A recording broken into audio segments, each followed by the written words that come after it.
Willie D live. What's up, family? If it's your first time checking out the show, let me know what city, what state you're coming in from. If you're outside of the U.S., let me know what country you're representing. Throw up your flag. Family, I need you to smash up the likes, smash up the likes, smash up the likes. Also, if you have not done so already on YouTube after you subscribe, there's a little bell next to your subscribe button. Go ahead and click that thing right now so you can get your notifications each time I drop a new video. That way you'll be in the loop. Boy, we got a major development. The autopsy is back. The official autopsy in the death of Nolan Wells has been completed, but the findings remain under seal and will be presented to a grand jury. Trial attorney Jack Palmieri joins us to discuss what these developments may mean and what legal questions may come next. There he is. What's up? Welcome back. Thank you for having me, as always. For sure, man. So straight to it, man. What is the biggest thing you're looking for the autopsy to answer? How Nolan died. That remains my number one question. We spoke about it yesterday, how he died. We learn how he died, everything else falls into play. Then we can start to really articulate where he died, who killed him, if it's by someone else's hands, when he died. We got to know where he died, how he died. That's what I need to know. Right. How much weight do you think the grand juries typically give to an autopsy? Like massive. Massive. Okay. So I'm sorry. I didn't mean to cut you off there. Go ahead. No, I just wanted to know, like in a case like this, how much weight does an autopsy carry for the grand jury? Yeah. Typically, anything that's objective evidence, we talked about this, it's going to be weighed more heavily. And for an autopsy, it's your CSI moment. It's what everyone has seen on TV. That's the part they want. They want the DNA. They want the forensics. They want the medical exam, because the report, if done honestly, it doesn't care what you and I think or how you and I feel.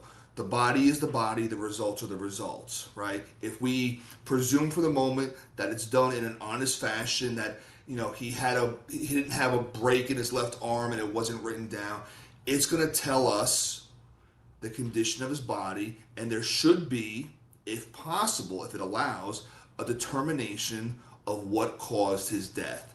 The juries we hang for that. The juries want to know, because that will tell the jury, is someone other than Nolan, by accident or purpose, responsible for his death? They're gonna be all over that. Could the autopsy change the direction of this case, even this late in the process? Yeah, I think at this point, given how everything else has gone in the investigation, we've discussed it at length, the autopsy, it's the only thing we have to go on. It's everything. This determines which direction this goes. If it's determined an accident, if it's determined that it was Nolan's own fault, if it was an accident by someone else, if it was by someone else intentionally, right? This is the case at this point. What's your gut? What's your gut about that autopsy? What's your gut? Because I know you've been on this case as much as I have now. So what's your gut? Yeah. So I get my answer from the independent medical examination. So that's where my answer is going to come from. I think it's going to be consistent with the independent medical examination. I did a video earlier today on my thoughts on the case and on the IME, the independent medical exam. The reality is, we can say with some fairness that there could be bias attributed to the state medical examiner, right? We don't trust this county, we don't trust this state, we don't trust this office. They have a history of anywhere between negligence and recklessness to outright just suspiciousness, right? Nolan Wells' family and Ben Crump's attorney, we talked about the doctor who did the independent medical exam. He is creme de la creme. He's one of the best, okay? He was brought in from their team. Typically, you expect an expert that you bring in, that you pay, to to determine a conclusion consistent with what your theory of what happened is. Their doctor, their own doctor, could not do that. Their own came in and said, "Look, I cannot tell you one way or another what happened to Nolan." That was crucial. Now, yes, there were limitations to that report, and yes, there were parts of Nolan's body that were kept from the independent medical exam. But that one, the one that, as a defense attorney, when I bring an expert witness, it's usually because they're going to bolster my version of what happened, right? And the same thing for the state. And we always cross-examine. You brought in from the state. You brought in from the defense. They paid you all this money to do this. He could not help them.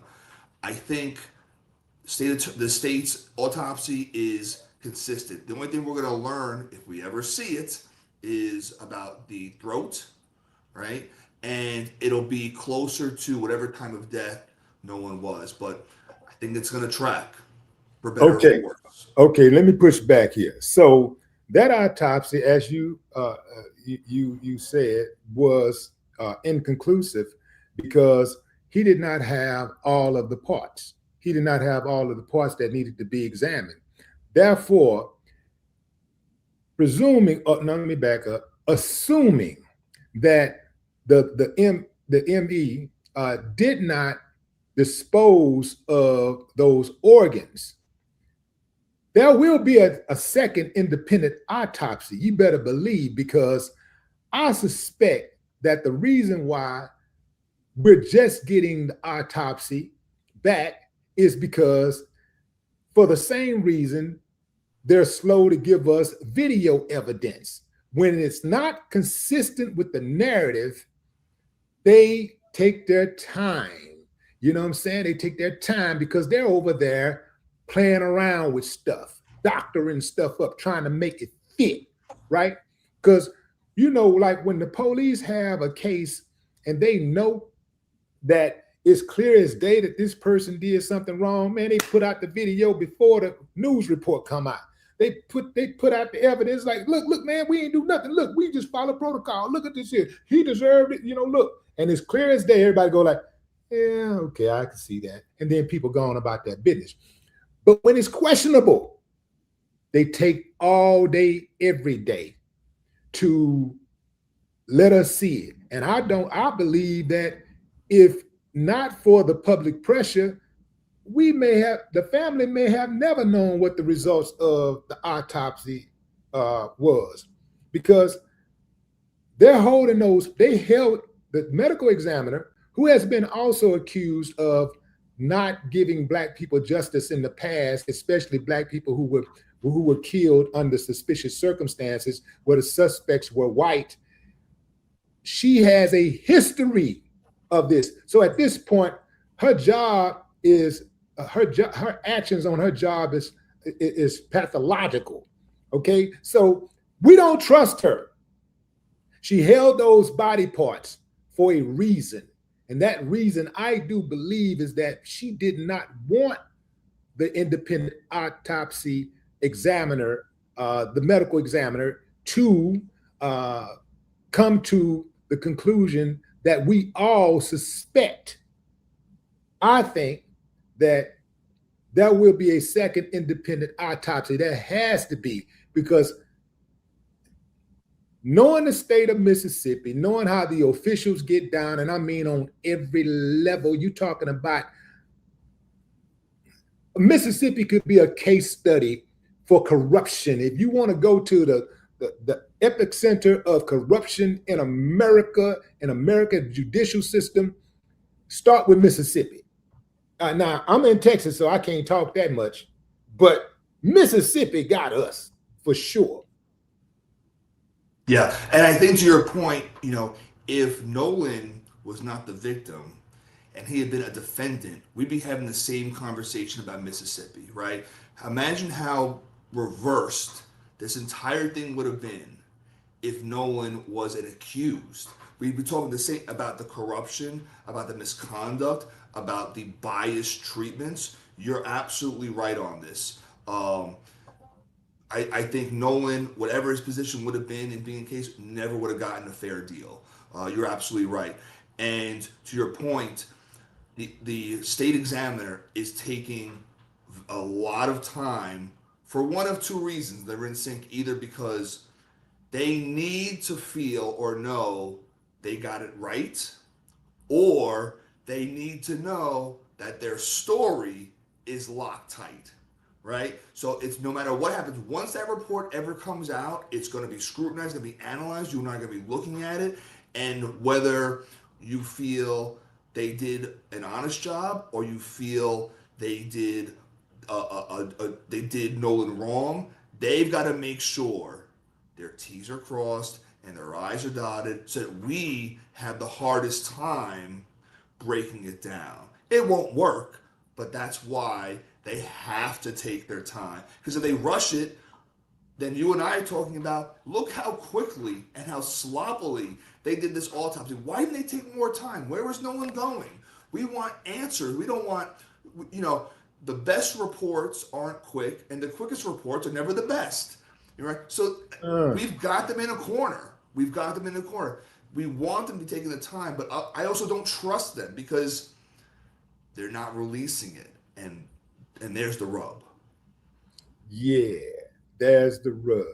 Let's say the autopsy comes back with more questions than answers.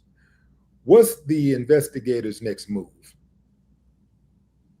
Try and answer some of those questions. It's back to square one.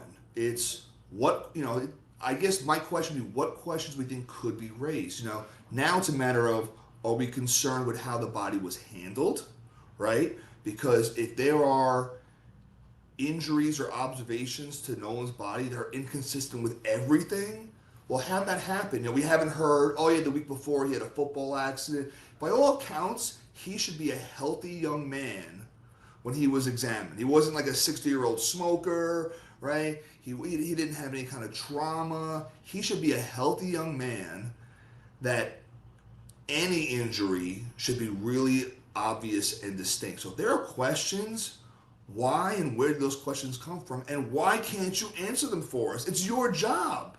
Your job is to investigate. What are you doing? Yeah. Let's say that autopsy directly contradicts the original narrative.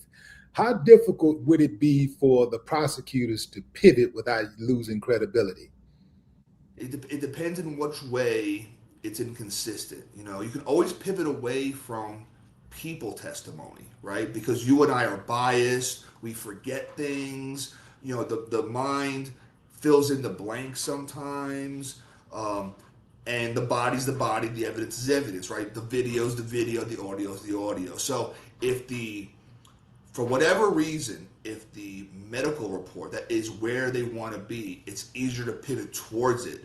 If the report is not where they want to be, you're going to tell me science is less reliable than some cop?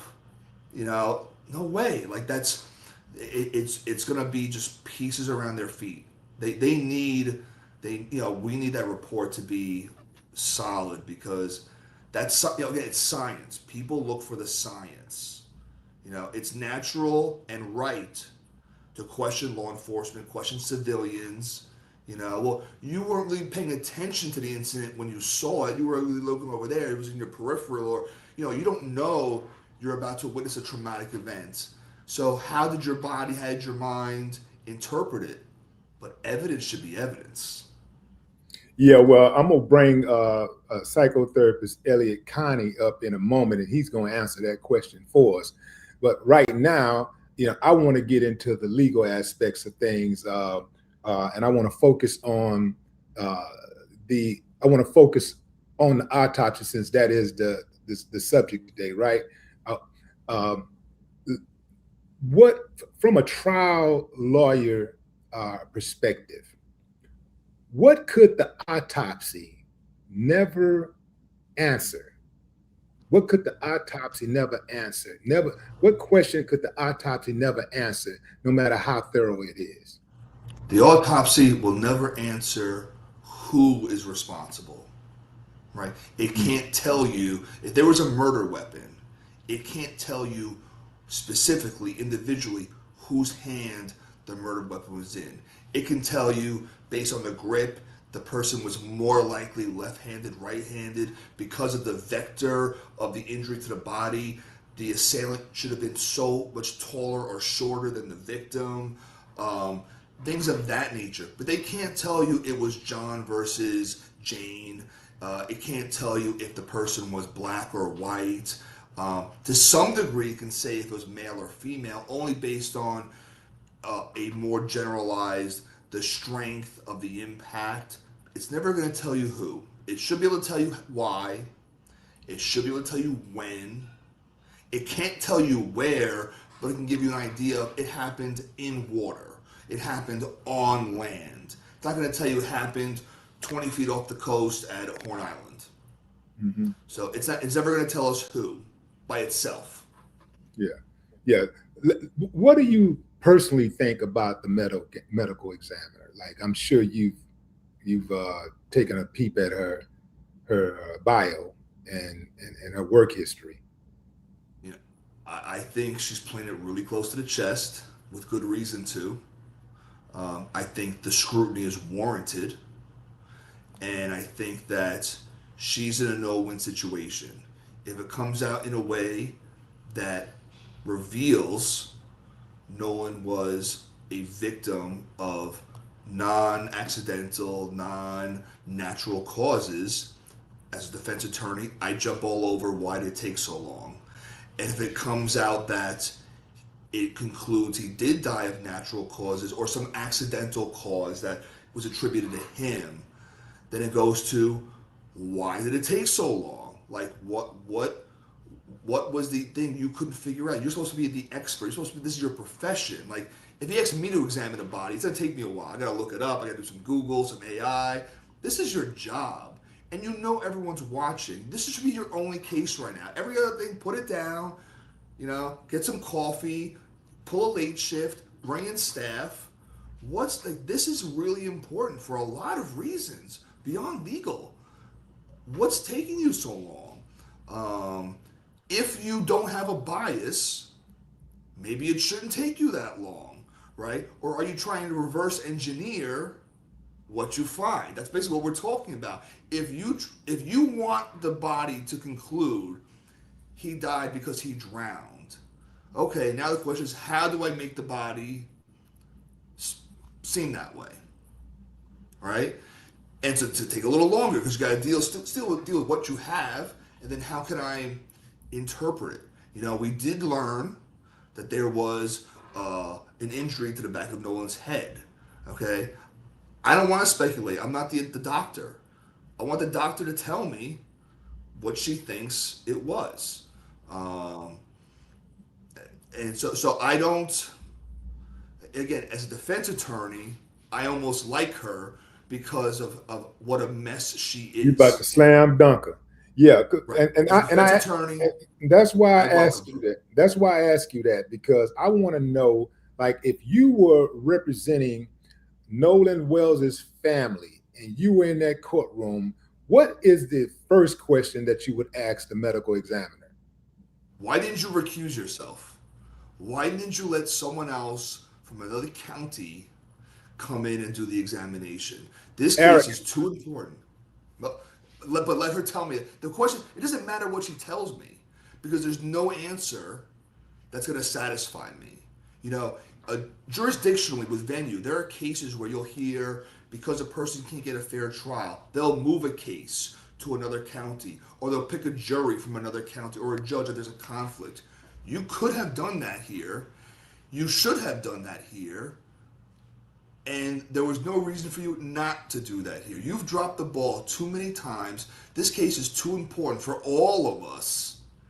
It was your ego. It's vanity, right? And you're costing a young man and his family closure.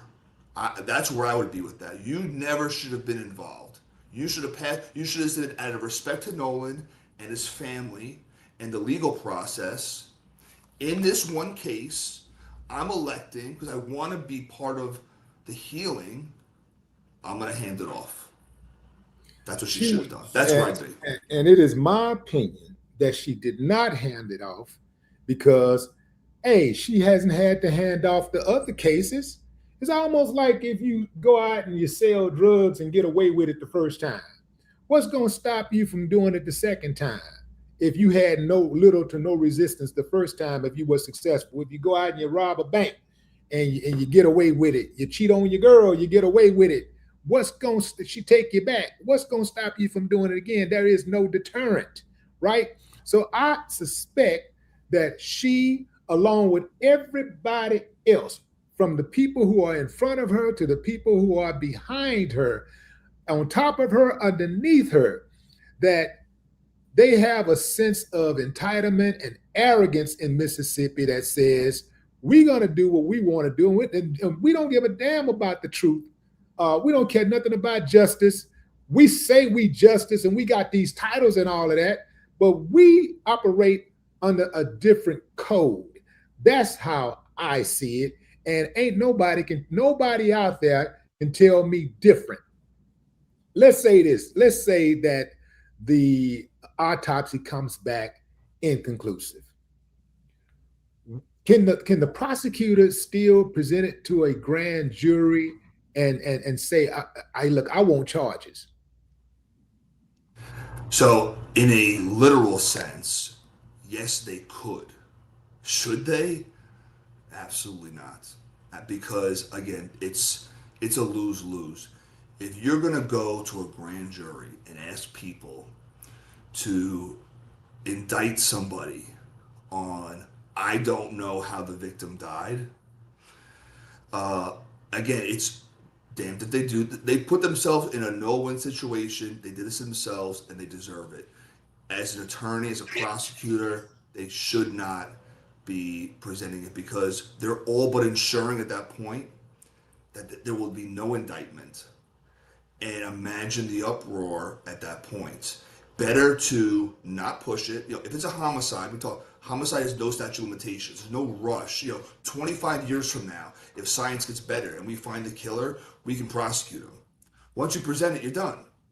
So why rush a loss when everyone is needing a win? If you're the prosecutor, you want to say you're for the victim, you're for the family, you're for the people. You can't rush it into a law. You're handing the defense the win. You don't have it. You wait. You wait for not needing the autopsy to say, well, I don't need the autopsy because I have an eyewitness. And the eyewitness, that could come over time. So if it's not to your favor, you don't rush it unless you're trying to sink the ship. And I really hope they, or I do hope they're trying to do your point of view, right? But I hope they don't do that, because it just reinforces your rightful concerns, everything I've brought up.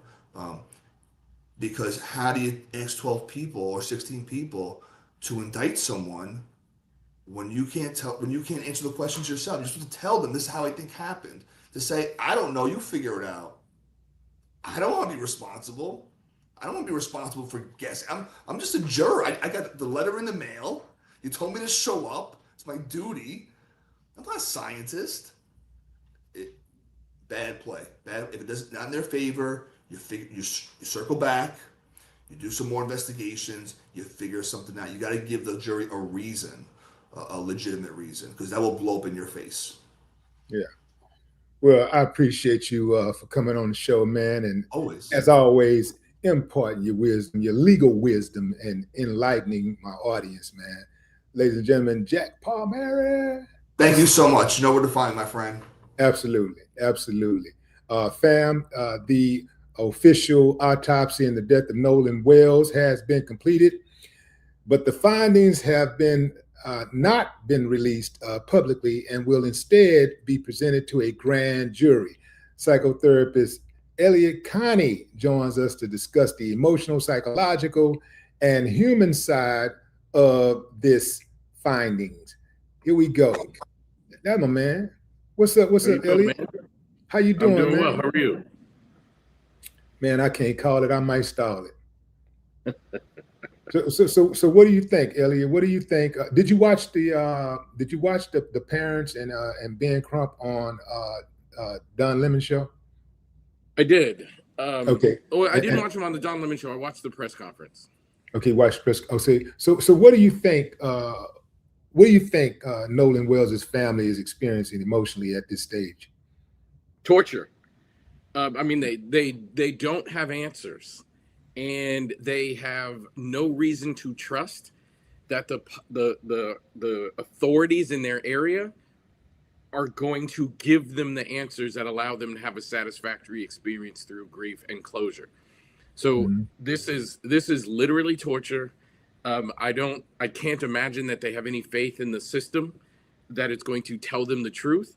And as the attorney was just mentioning before, they have put themselves in a no-win situation, because at this point, anything they say is going to be not believed by the family, because they are not owning the history of that area, the history of that office, and the history of the medical examiner specifically. So to be in this situation where you are reliant upon someone to like do their job, and you have reason to suspect that they're not doing their job, and there are people benefiting from their not doing their job, I can't imagine another word more appropriate than torture.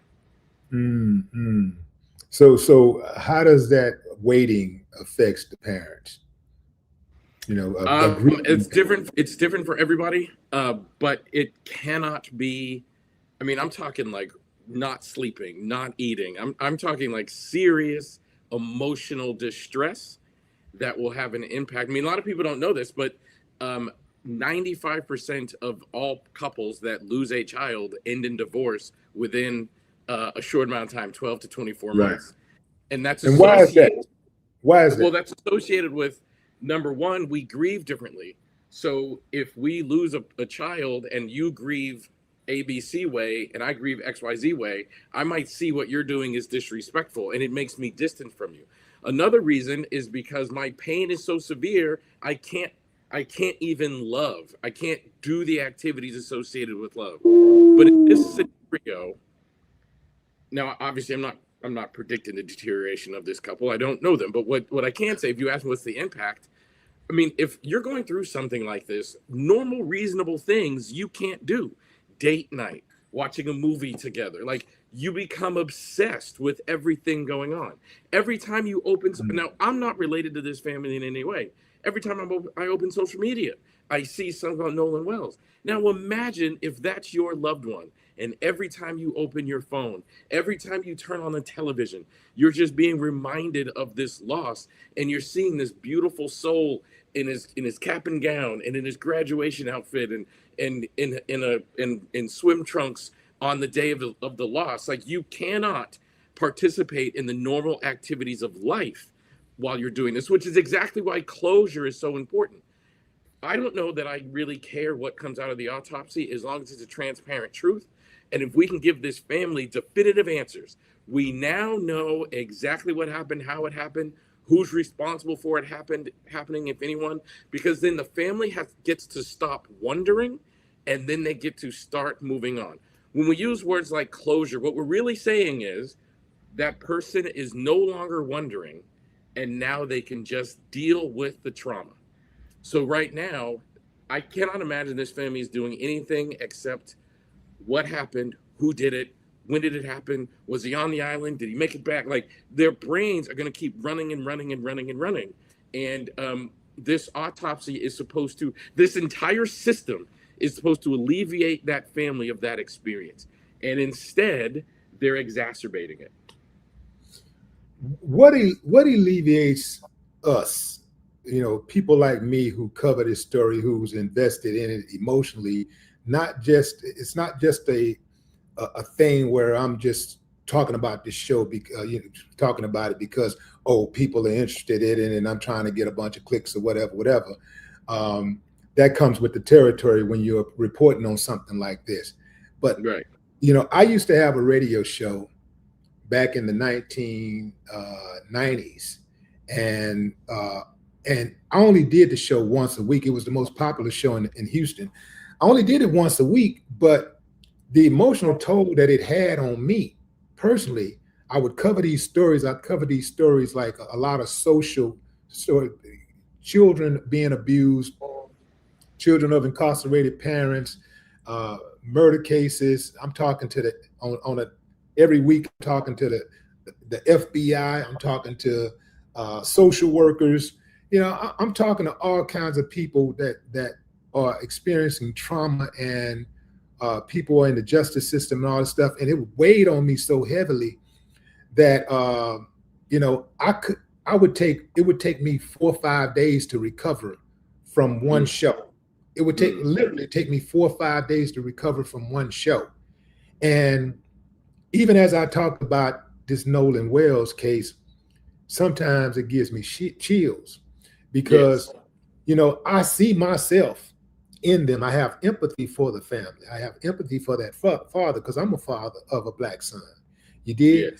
Yes. And so when I think about the case, I'm like, man, like, what about us? What about the community? What about the people who turn on the TV, who get on the internet, and we come across these stories on a daily basis. What type of emotional impact does a sealed autopsy have on the community that is following this case so closely? The answer is a significant impact.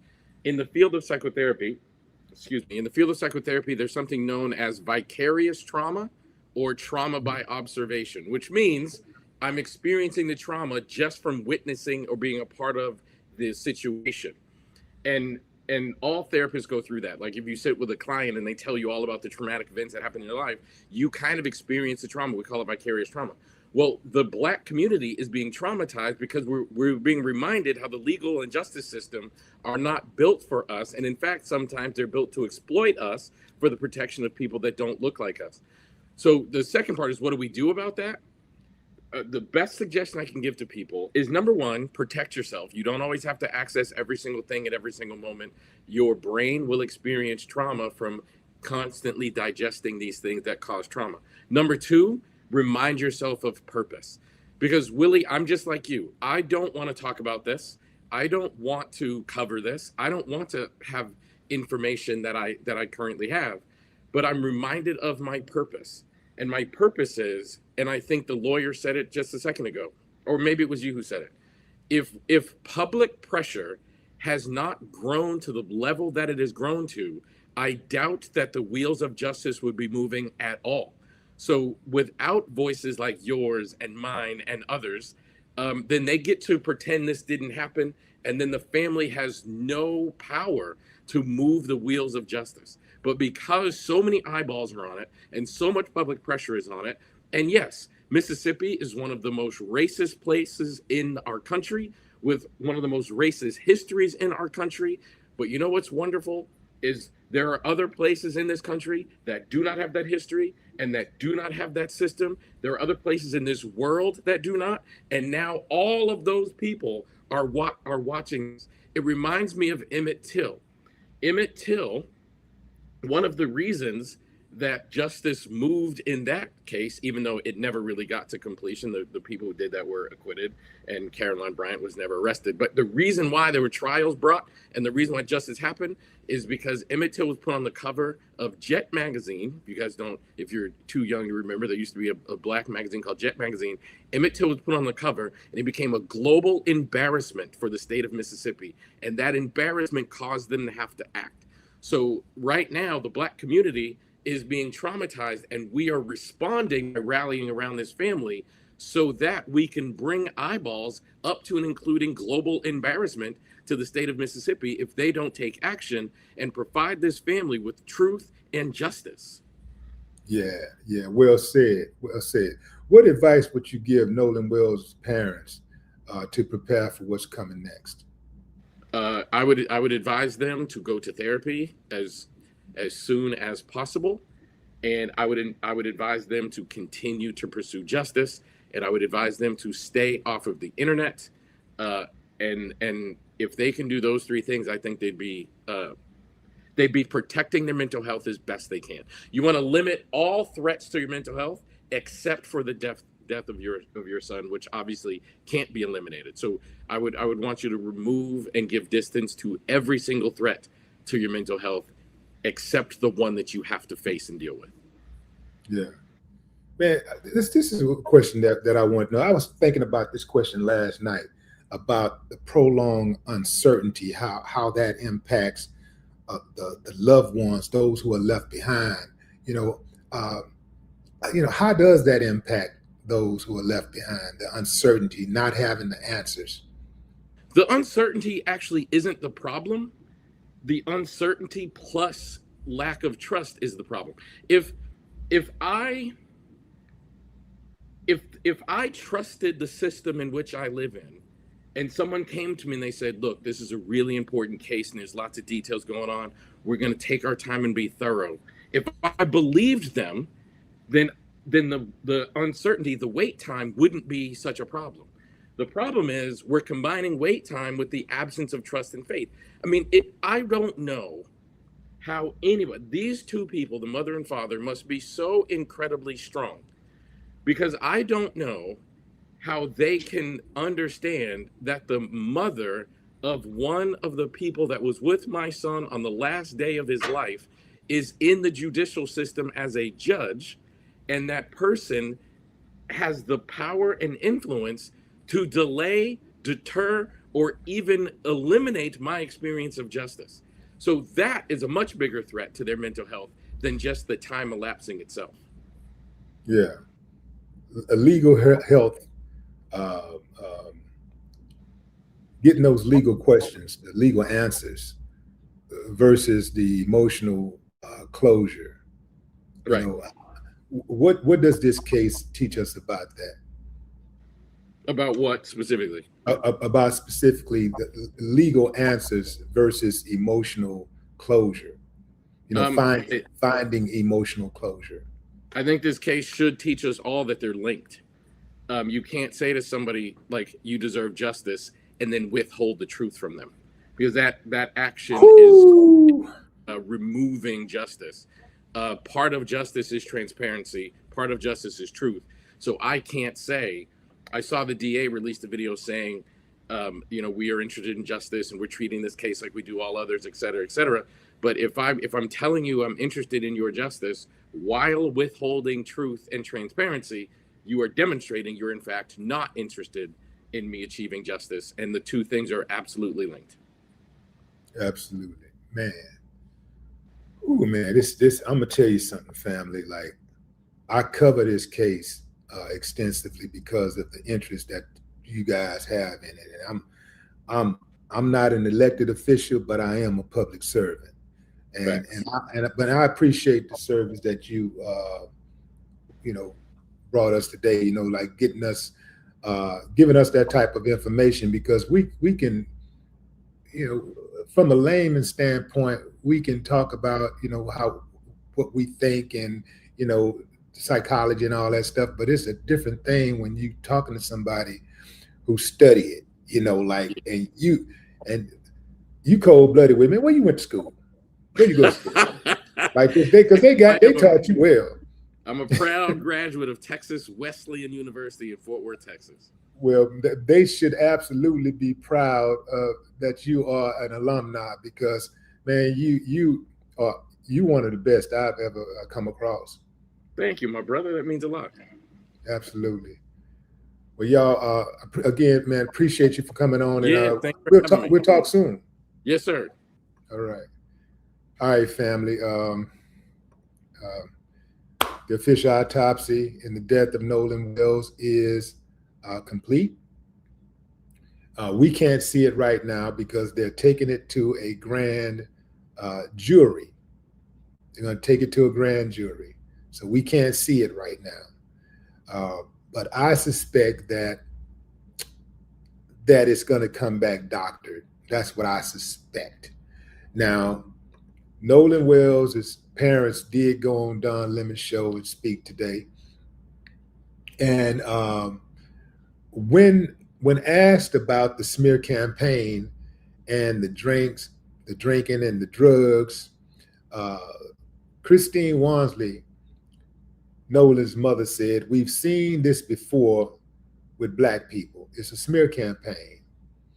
And That's what it is. That's what they always do. If there's a black, it doesn't matter if it's a black victim or a black perpetrator.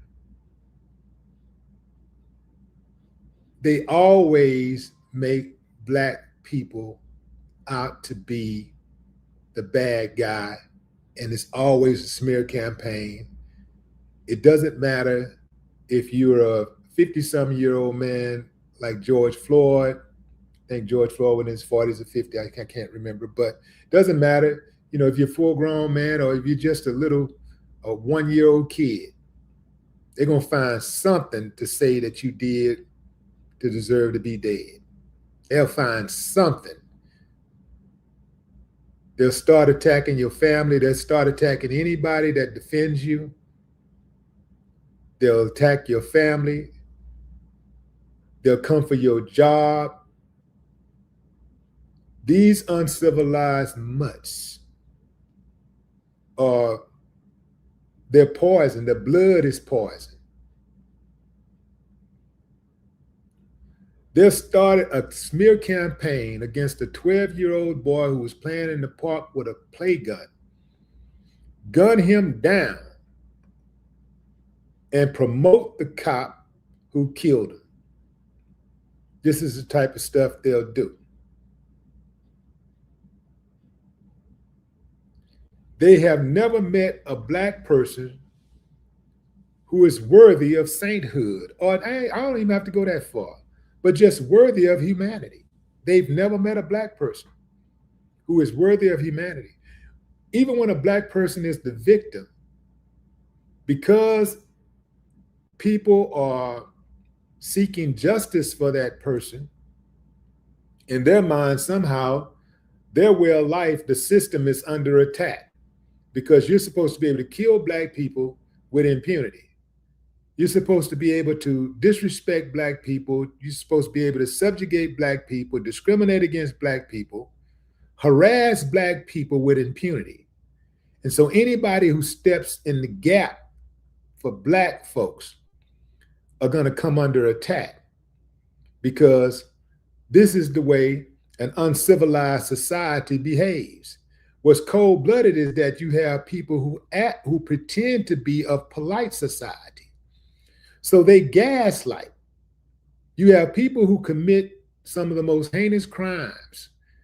Their friends are all criminals. They pardon criminals. They're in child sexploitation files thousands of times. And because they have a system that coddles that particular type, as long as they can serve them, they're able to even sit in the Oval Office and write law with 34 felony convictions. I'm not saying that a person with a felony, because I've had a few, is not redeemable. But I am saying a person with 34 felonies who's never been to jail, well, that just don't happen. Who never spent one day in jail, that just doesn't happen. And I won't remind you of your past if you're not behaving the same way in the present. You feel what I'm saying? Mississippi is behaving the same way in the present as it did in the past. Nothing has changed. Only the faces and names have changed. They've changed some mythology because now they're drowning black people. It's almost like it's some type of ritual they got going on out there, some type of rite of passage or something. It's like, instead of you having a bar mitzvah, so you having a sweet 16, or instead of you be buying a gun and going hunting animals, We're gonna get you a gun so you can hunt them, or you go out and befriend one, and then when you get tired of playing with them, then you eat what you kill. The people who are attacking Nolan Wells' grieving parents, these uncivilized mutts are actually protected. This is why they behave the way that they behave. I bet you the FBI ain't investigating them. People started harassing Nolan Wells' parents before they started harassing the judge. They were just calling her out, checking her for her boldness to inject herself in the case, and perhaps directing her stepson to be quiet.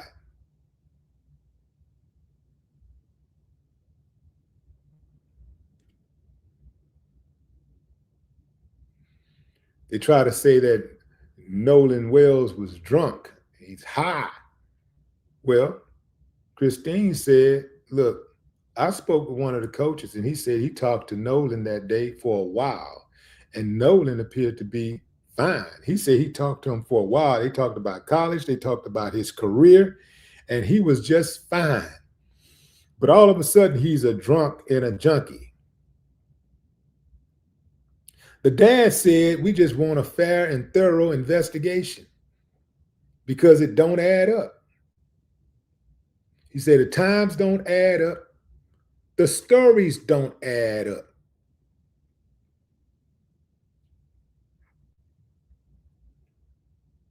So you got a grieving family that's simply trying to get answers, and these uncivilized mutts are attacking the family.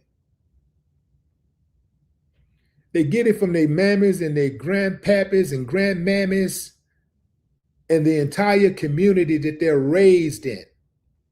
This so-called tight-knit community in Ocean Springs ain't that tight.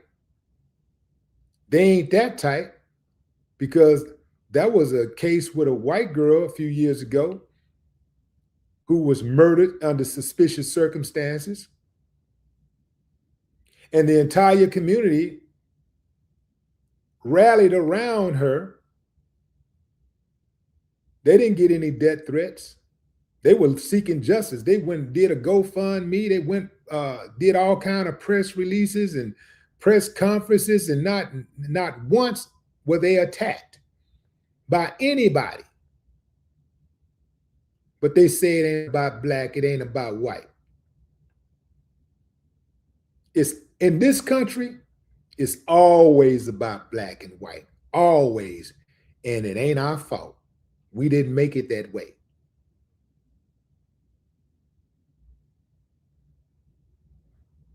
They championed the white girl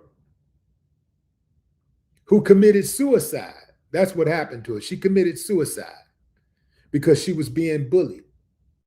The bullies were never brought to justice. Never brought to justice. The family, especially the mother, she adamantly went after justice, and she got none, but she never was attacked. But they're attacking Nolan Wells' parents.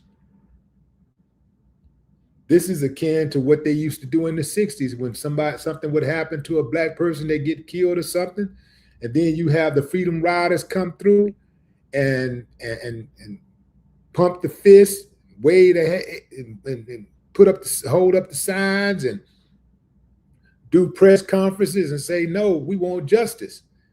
The uncivilized mutts would seek dogs on them. They would sick dogs on them, and then sometimes they would kill them. These are the people seeking justice getting killed.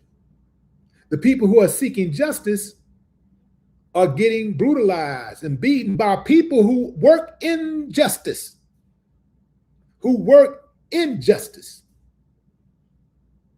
Injustice and they work injustice. Committing injustice and they work injustice. So we're supposed to trust that. We're supposed to trust state officials who come from a long lineage of corrupt officials. I mean, it's systemic. We're supposed to just automatically trust it just because it say medical examiner, just because it say judge, just because it say sheriff, chief, deputy, law enforcement. We don't trust you. And that's why the independent autopsy was conducted. We don't trust you. And I suspect that that autopsy is going to come back either inconclusive, undetermined.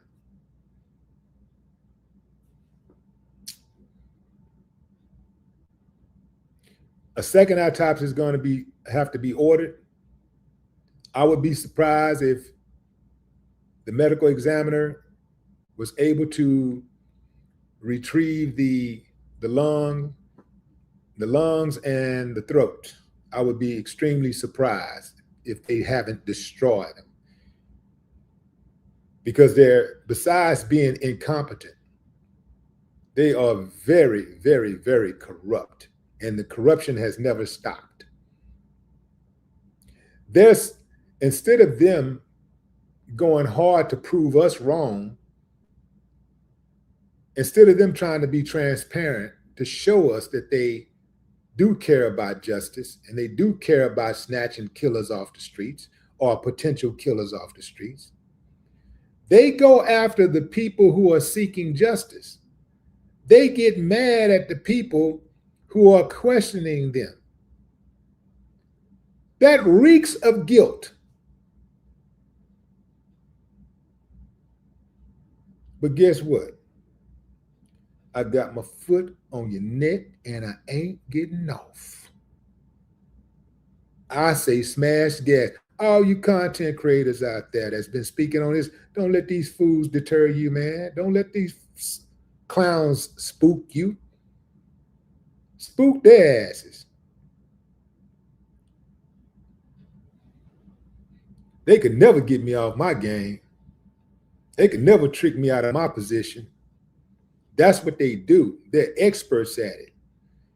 People who are righteous, they don't have time for that type of stuff, but the uncivilized must do. They'll jump in the comments and spend a night because they ain't got nothing else better to do with their worthless lives. And I blame it on their mammy. I blame it on their pappy, their grandpappy, their grandmammies, all of them. And uncles and aunts and all of them. Because it takes a village to raise an animal. That's my time, fam. Enjoy the rest of your morning, afternoon, or evening, wherever you are in the world. No more talk.